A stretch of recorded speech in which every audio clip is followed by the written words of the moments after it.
Bonjour et bienvenue au Salon des Entrepreneurs Paris 2020 où j'ai le plaisir d'accueillir Bertrand Hoche. Bienvenue. Bonjour. Vous êtes directeur général de Baya Consulting. Avec vous, on va parler de portage salarial. Alors, portage salarial, ça parle pas mal aux gens qui sont ici, mais je pense qu'il y a beaucoup de Français qui ne savent pas ce que c'est. Essayez de nous réexpliquer en quelques mots simples en quoi ça consiste.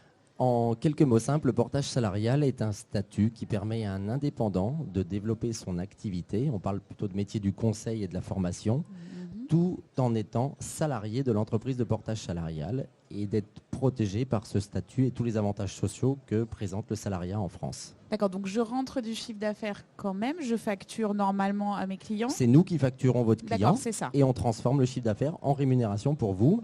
Et moi, je suis payé sous forme de salaire au lieu d'être payé sous forme de résultats ou de dividendes. Voilà, vous négociez des honoraires chez le client et nous on transforme ces honoraires en salaire pour vous. D'accord, et du coup, ça veut dire que je récupère combien sur 100 euros qui rentrent Sur 100 euros, vous récupérez à peu près 50 euros net en bas de votre bulletin de salaire. D'accord. Alors aujourd'hui, quels sont les avantages et les inconvénients de ce type de portage ? L'avantage, c'est la protection du salariat classique.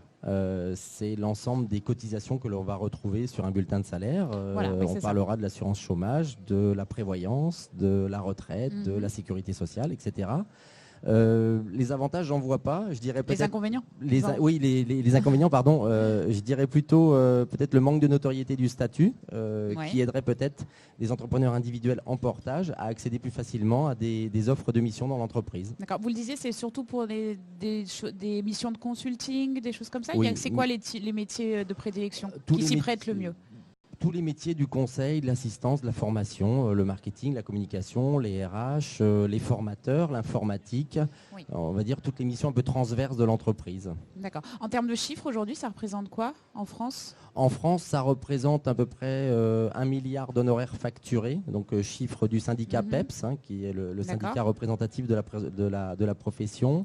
Voilà, c'est à peu près 50 000 salariés portés en France. C'est quelque chose qui est en progression. Qu'est-ce qui manque encore pour que ça se démocratise plus ? Qu'est-ce qu'il faudrait faire ? Parce que c'est finalement peu connu, c'est peu utilisé. Qu'est-ce qu'on peut faire de plus ? On est un statut qui est légiféré depuis 2015, notre propre convention collective depuis 2017.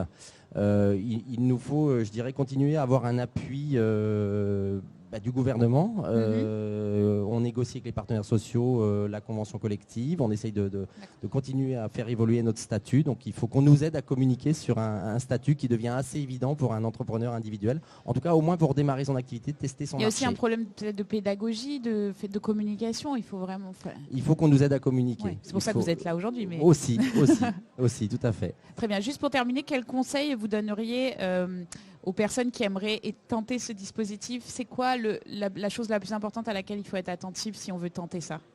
Alors, il faut s'assurer que déjà que le statut du portage, on soit à l'aise sur le fait de dire je suis indépendant mais je reste salarié attaché à une structure. Oui, finalement, c'est vraiment ça, parce que je suis indépendant, je vais développer moi-même mon business, mon activité, valider mon business plan. Je vais travailler comme un entrepreneur, comme un chef d'entreprise, sauf que je suis salarié d'une structure. Voilà. Allégé de toute la partie, toutes les contraintes administratives et juridiques. Il faut être sûr qu'on ait envie de ce type de modèle. Il faut être un entrepreneur, il faut être indépendant, il faut sortir du mode salariat et se dire je suis un entrepreneur, un vrai, mais avec un statut différent, hybride. Très bien. Bertrand Hoche, merci beaucoup de votre visite. Merci beaucoup.